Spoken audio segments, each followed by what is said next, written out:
Assalamualaikum warahmatullahi wabarakatuh. Waalaikumsalam warahmatullahi wabarakatuh. Alhamdulillah kali ini saya Zainuddin akan membahas pertanyaan-pertanyaan netizen yang akan saya sampaikan ke Ustadz Danu di kesempatan kali ini, Ustadz.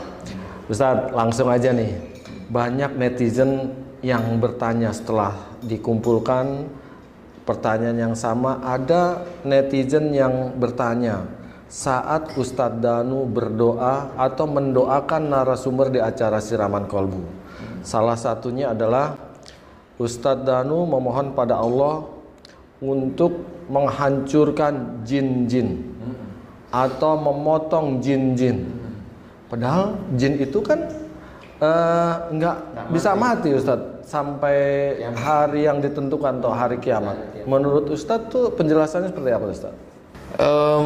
Alhamdulillah bagi para sedulur, teman-teman, guys, memang pertanyaan ini bisa aja menjadi ganjalan dikit barangkali ya. Memang jin itu insya Allah matinya pada saat kiamat ya, berbarengan dengan orang-orang sebelah. Berbarengan dengan orang-orang sebelah, tahu maksud saya ya, orang sebelah.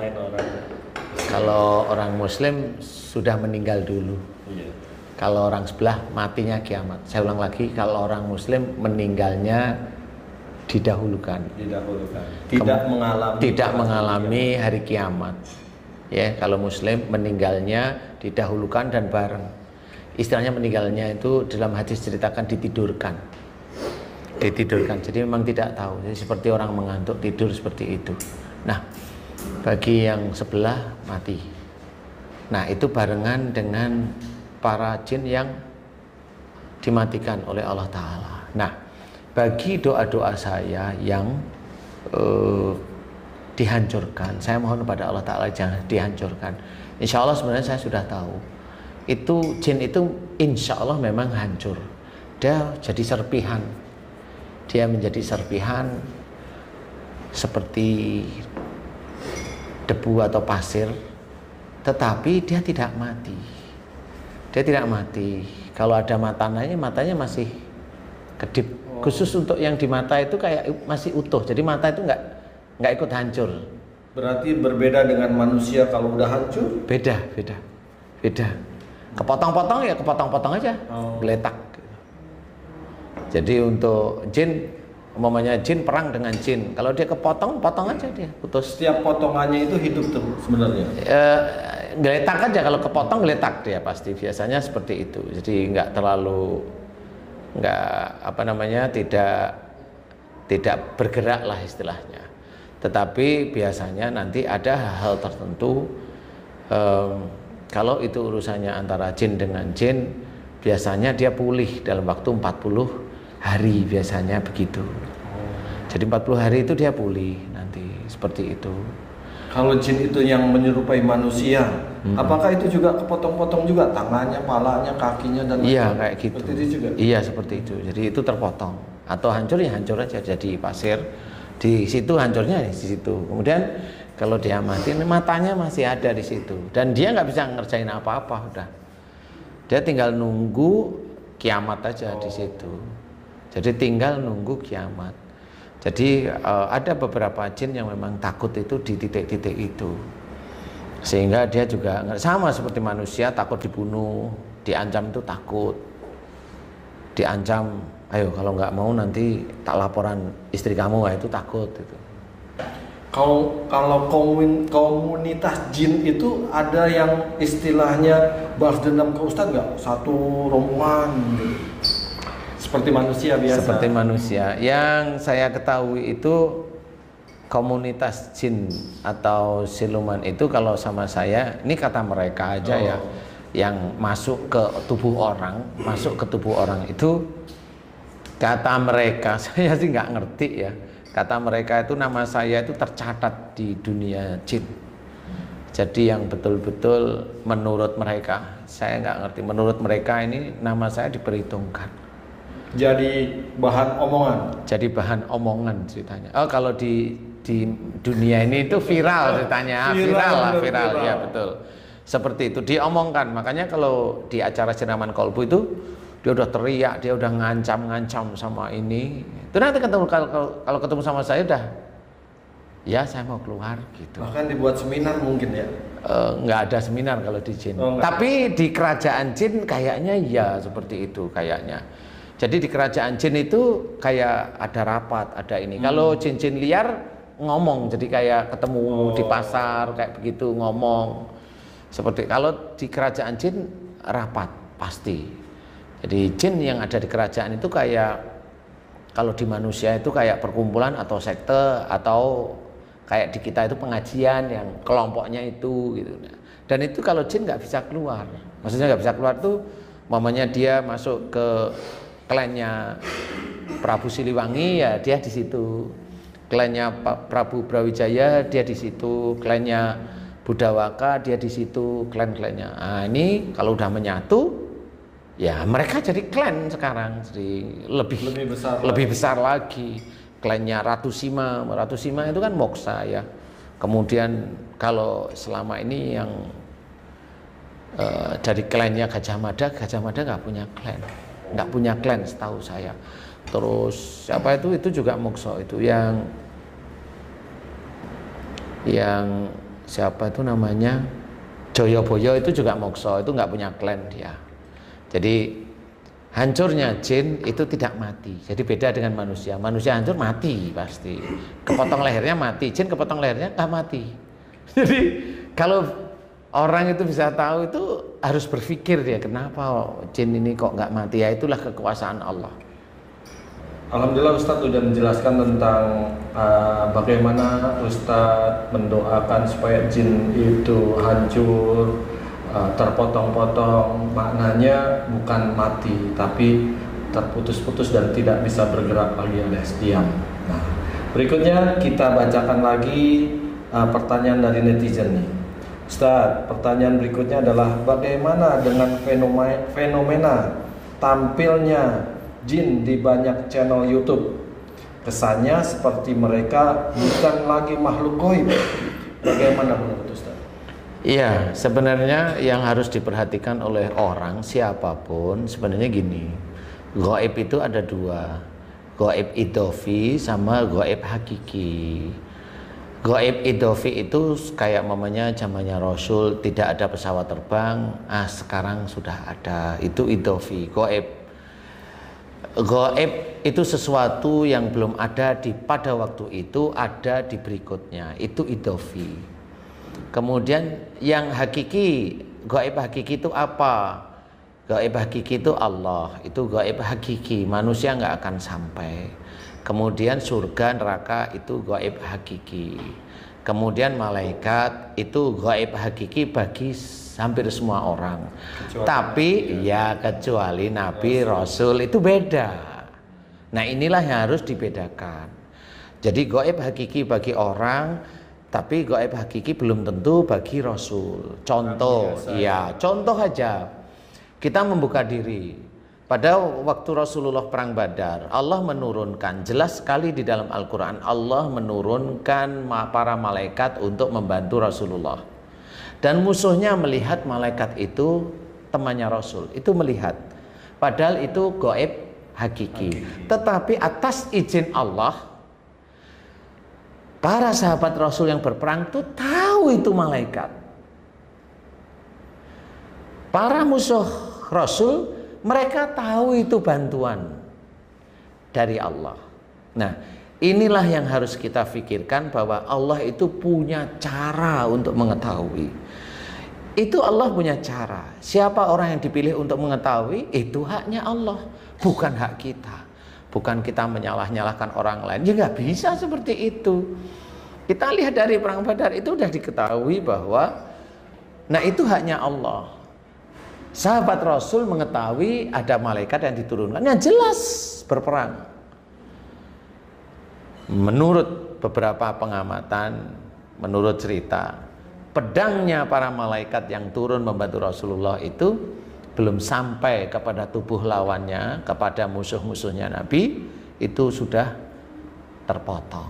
Nah, bonus kan belum sampai tertusuk. ya di ini ya sudah terpotong. Nah, itu haknya Allah di situ. Jadi kenapa itu terlihat? Lah itu haknya Allah, nggak bisa dijawab yang seperti itu.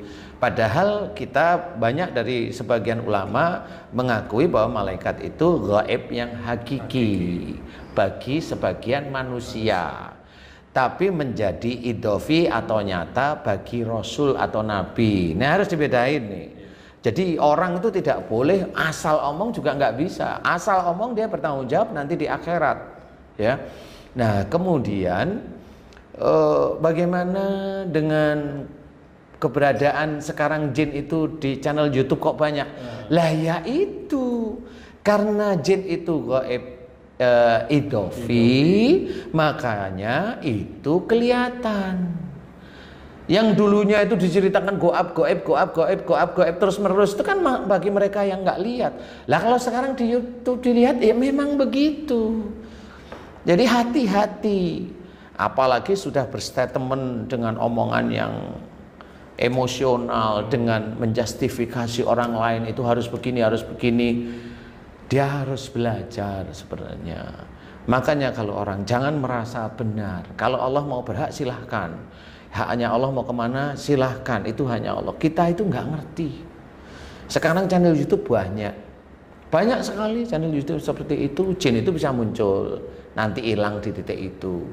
Jin itu bisa ada beberapa channel YouTube itu yang orang itu diloncatin ke pohon sama jin dan barengan, dan videonya itu jelas dari mulai dia video biasa dia ditangsain ke pohon semuanya masih on itu, loh kok sudah di pohon semua. Nah, itu ya kerjaan jin.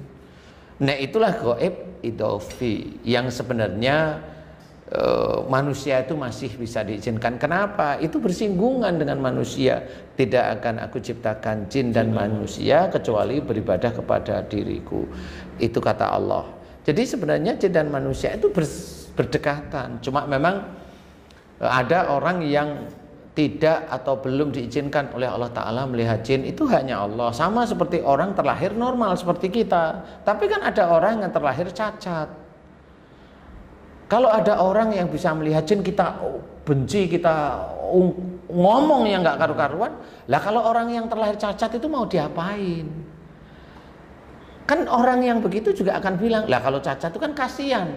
Lah kenapa kalau kamu itu lihat teman-teman yang lain itu kok kamu nggak kasihan? Kok kamu itu malah maki-maki, kamu itu omong yang kasar.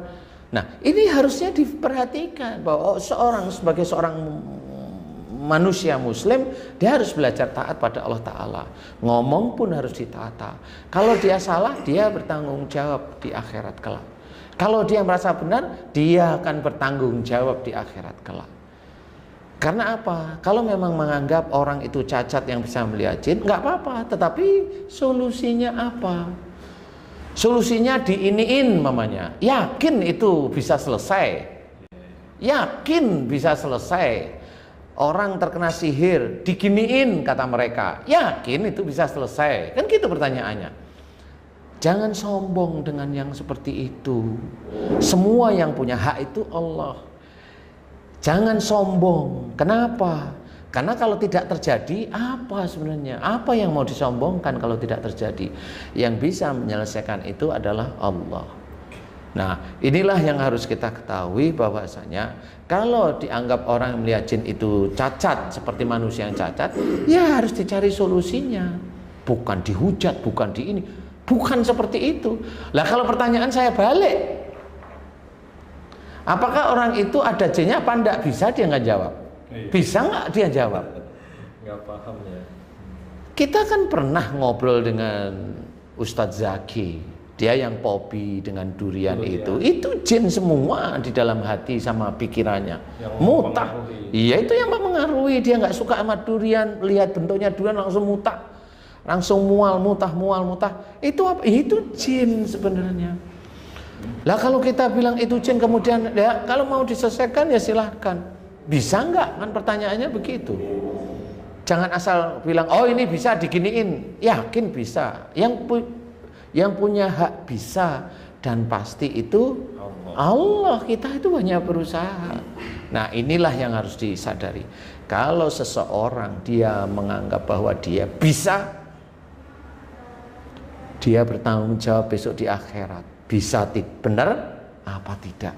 Atau apa yang dia lakukan sebenarnya adalah dia menjadi munafik bagi dirinya sendiri. Karena apa? Karena di dalam tubuh manusia, semua manusia di dunia ini, jin itu banyak. Jumlahnya. Banyak. Jumlah manusia. Jin itu nggak cuma masuk melalui amalan mantra, enggak. Jin itu bisa masuk melalui emosi, marah, sedih yang berkepanjangan, nafsu yang berkeinginan, marah. Coba kalau ada teman-teman kita, saya bilang teman-teman kita, dia mau mengeluarkan jin, dia maki-maki jin, itu marah, loh itu jin itu masuk. Emang jin yang di situ nggak masuk, tapi jin yang di luar masuk ke dia. Sadar dia? Nggak tahu lah. Kenapa dia nggak tahu? Lah karena otaknya di sini merasa benar. Nggak bisa seperti itu. Dia harus belajar beneran yang seperti itu. Referensi itu tidak bisa satu.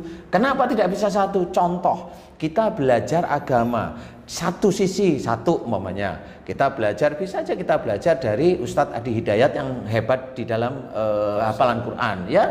Itu harus belajar. Umpamanya belajar dengan Ustadz Abdul Somad, beliau hafal dengan berbagai hadis. Itu kan beda-beda. Tapi kan nggak bisa. Kemudian ustadz yang lain, umpamanya kita itu hanya cuma, oh saya dengan ustadz ini aja, yang lain enggak. Yo kan nggak boleh seperti yang lain di luar ini langsung bid'ah, ditolak. Enggak seperti itu. Ini manusia semua, masih ada kekeliruan, masih ada kekurangan, masih ada salah di hadapan Allah Ta'ala. Enggak bisa seperti itu. Apakah yakin dengan mengikuti satu orang, dua orang yang dia sebarkan melalui video, yakin orang itu benar? Yakin orang itu benar? Kalau saya tetap tidak. Kenapa? Saya bilang kebenaran itu milik Allah Ta'ala. Sebagai seorang manusia, tidak ada kebenaran kecuali tingkah lakunya dia mencerminkan dia betul-betul seorang yang membawa kebenaran. Kan beda. Orang membawa kebenaran itu beda. Menenangkan, paham, ada gejolak itu benar-benar meredam pun dengan kata-kata yang baik. Nah, di sini harus diketahui bahwa jin itu memang bisa dia muncul di layar YouTube dan sebagainya. Itu normal menurut saya. Dari dulu saya nggak pernah ini, normal kok itu. Menurut saya normal. Kalaupun malaikat itu muncul normal, tapi tinggal siapa orangnya yang bisa melihat malaikat. Hanya gitu aja kalau saya lihat momennya, oh ini orang ini kayaknya imannya bagus ya, monggo silahkan. Kalau saya protes, enggak saya protes. Kali memang Allah memberikan pada dia kali, kalau saya. Paling tidak yang sakaratul maut ya. Ya tanya lah yang sakaratul maut, enggak tahu juga. Oh sakaratul maut selesai lah. Mau tanya, lihat malaikat kagak? Kan nggak ngerti. Iya. Nah, disinilah sebenarnya susahnya kita. Jadi kita harus belajar dewasa. Kita belajar untuk untuk memahami bahwa ilmu itu harus dikaji terus-menerus. Orang kan tidak pernah tahu kenapa orang bisa sakit. Coba orang berpikir enggak? Orang yang katanya dia itu enggak ada jin atau katanya dia bersih. Kalau saya jawab jujur nih bagi guys nih, sedulur dan sebagainya. Kalau saya jawab jujur, orang yang sakit, ini jujur saya jawab, sebenarnya orang tersebut itu ada jin di titik sakit. Di titik sakit itu ada jin. Nah, jin yang mana di titik sakit itu?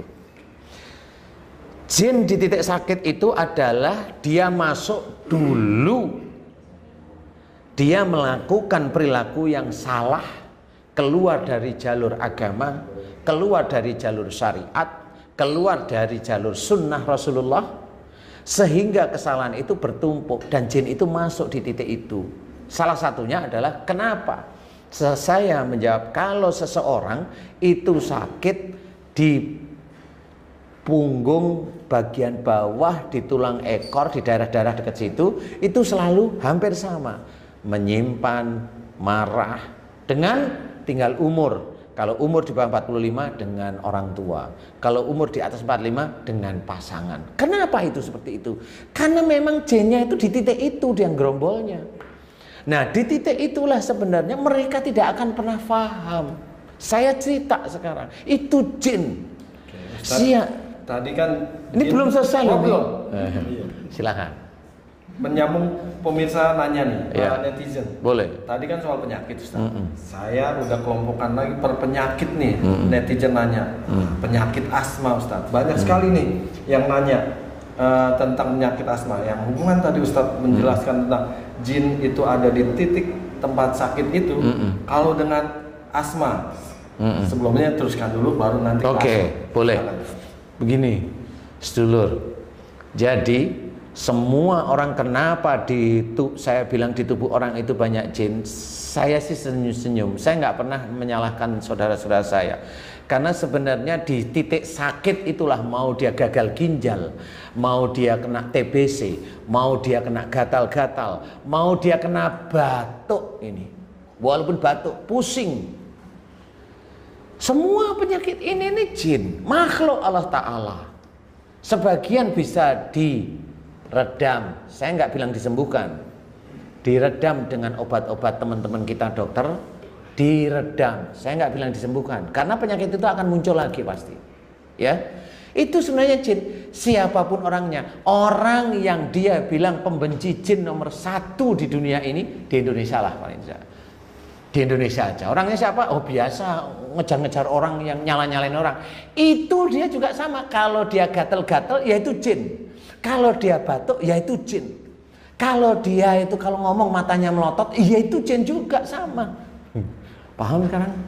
Makanya kalau saya ada orang yang kena jin, sihir, saya selalu tersenyum. Kenapa? Loh, termasuk saya sendiri juga ada jin di tubuh saya. Saya berusaha berubah karena apa? Karena saya berusaha menghilangkan jin yang ada dalam tubuh saya. Dengan apa? Berperilaku seperti cara-cara akhlaknya Rasulullah. Itu bicara santun. Kalau bicara kasar, ini omongan mulut itu banyak jin. Salah satunya sariawan. Sariawan itu juga jin. Makanya kalau minum vitamin C nggak pernah bisa sembuh, nanti muncul lagi. Karena apa? Ya itulah jin. Kalau dia nggak pernah berusaha untuk belajar jadi baik, sariawan itu tetap ada. Nah, kalau ada anak kena kanker, sama. Yang salah siapa? Orang tuanya. Kenapa bisa kanker? Karena orang tuanya si anak ini marah, jengkel kepada orang tuanya lagi, atau kakek neneknya si adik yang sakit ini. Itu kenapa? Itu karena jin. Loh, kenapa jin dimasukkan? Itu atribut dari Allah Ta'ala, dimasukkan ke tubuh, kemudian dimunculkan oleh Allah Ta'ala dalam bentuk sakit. Makanya di dalam Quran diceritakan, wa ma asabakum min musibatin fa bima kasabat aydikum. Itu jelas, apa saja musibah yang kau terima itu disebabkan dari buah tanganmu sendiri. Allah itu nggak salah. Yang salah itu orangnya yang sok pinter, nggak ngerti dalil asal. Lah ya itu jadinya nyalahkan saudara-saudaranya sendiri, padahal dia itu lupa kalau dia salah. Nah ini saya ceritakan, siapapun orangnya, kalau memang dia itu nggak mau, ayo kita diskusi, bukan diskusi, yuk kita buktiin bisa ngobatin penyakit apa, termasuk asma ini nanti. Kenapa? Kalau dia tidak paham tentang penyakit ini, dia nggak bisa. Tapi kenapa? Pasien-pasien saya, pada waktu saya bilang, Mbak, Ibu, Pak, ada nggak kejengkelan yang disimpan di dalam keluarga, entah sama orang tua atau sama istri atau sama suami? Dia jawab, saya sering menyimpan jengkel dengan pasangan hidup saya. Boleh, mulai hari ini maafkan dia karena Allah Ta'ala. Beliau mau, kemudian langsung penyakitnya hilang. Kenapa penyakit itu bisa hilang secepat itu? Sakit itu bisa hilang secepat itu karena Allah itu lebih dekat daripada urat nadi di leher kita. Kalau orang itu siap, dia itu berubah di hadapan Allah, nggak nunggu obat, dia siap berubah, penyakit itu diambil oleh Allah Ta'ala. Itulah Allah. Nah, teman-teman kita yang lain, saudara kita nggak ngerti yang begitu. Yang begitu itu salahkan. Karena apa? Karena dia tahu jin. Kayak, loh, yang bilang tahu jin itu siapa? Kan gitu nih. Nah ini tentang asma juga. Pusing nggak? Pusing. Tetapi ini ilmu. Dengarkan ilmu saya baik-baik. Saya tidak akan menyindir yang lain-lain, tetapi saya memberikan ilmu. Punya nggak beliau-beliau itu ilmu seperti saya yang dititipkan oleh Allah Ta'ala kepada saya, yaitu memahami tentang penyakit dari sisi akhlak.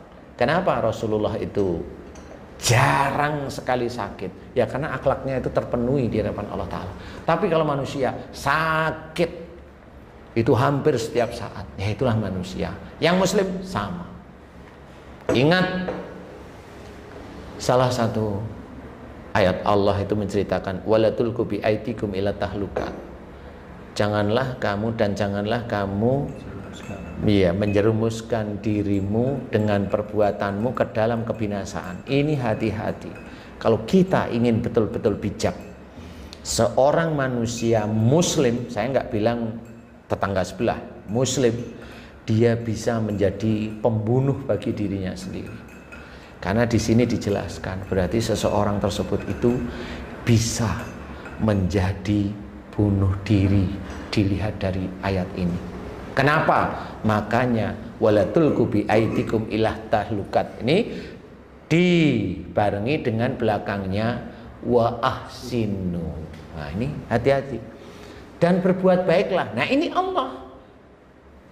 Padahal di sini dijelaskan kalau orang itu menjerumuskan diri dalam kebinasaan itu berarti berbuat jelek.